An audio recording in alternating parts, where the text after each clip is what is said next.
Hola! Welcome back to my Spanish kitchen. Crema Catalana is a northern Spain specialty that's been adopted all over Spain.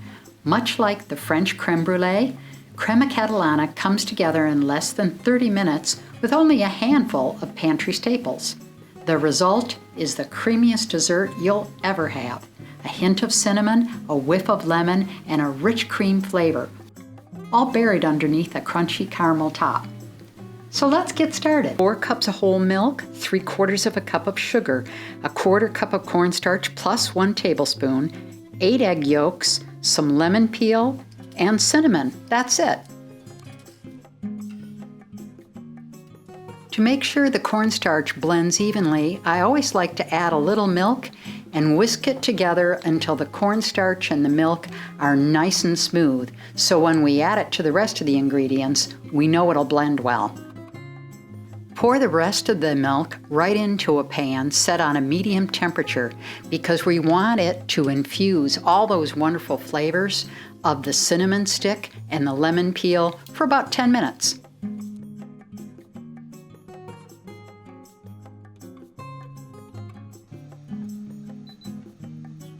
While the milk is still on the burner, let's separate 8 egg yolks and save the whites. You can always have an omelet for lunch.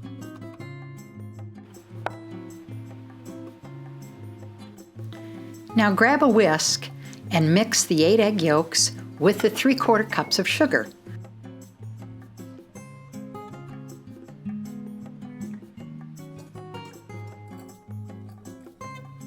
Now this is where we have to apply a little arm power.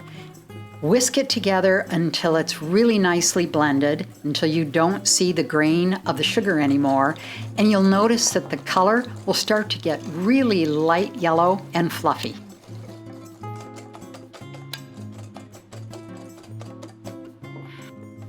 Now we're ready to add the cornstarch and the milk, and just blend it until it's well incorporated.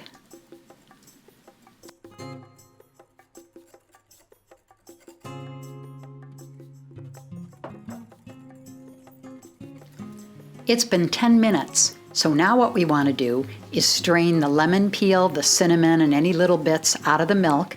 Let it rest for about 5 minutes to cool slightly before we add the egg sugar mixture into it.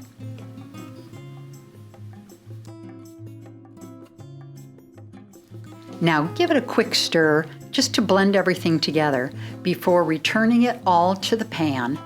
And I always like to strain it a second time just to make sure everything's going to be nice and creamy and smooth. Here's a magic trick I learned from Chef Jose Andres. Using my flamethrower, I eliminate all the bubbles in the foam from the crema before I start to cook it. Once it's back over a medium heat, don't stop stirring for a minute. Just stay there, be patient, stir away, and it will come together pretty quickly. As soon as you see it start to bubble, remove it from the heat immediately, but keep stirring. I like to use a wooden spoon to check to see if the consistency and the thickness is just right, and if it doesn't run, you're good to go. Carefully ladle it into 6 prepared custard cups.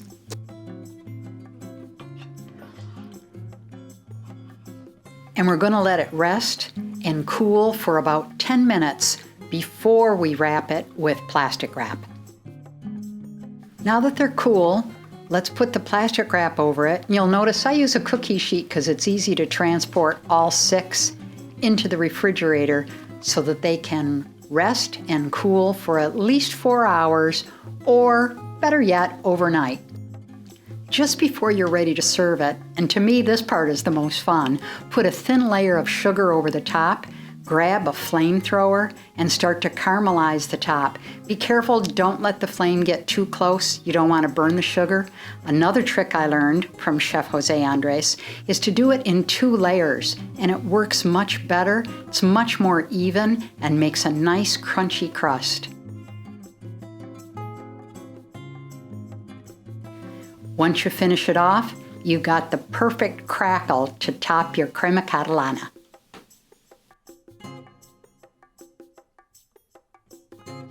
Oh boy, so good. It's creamy. I love the flavor. There's a hint of lemon, hint of cinnamon, but not much.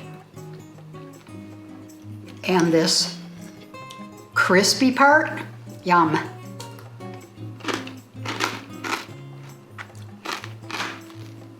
Well, here we go.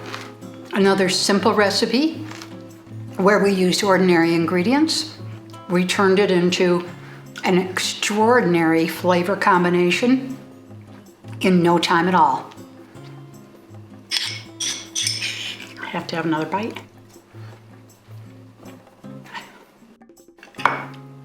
Thanks for joining me. See you soon. Now that you've enjoyed this dessert, click on this playlist to learn how to make more extraordinary treats from Spain.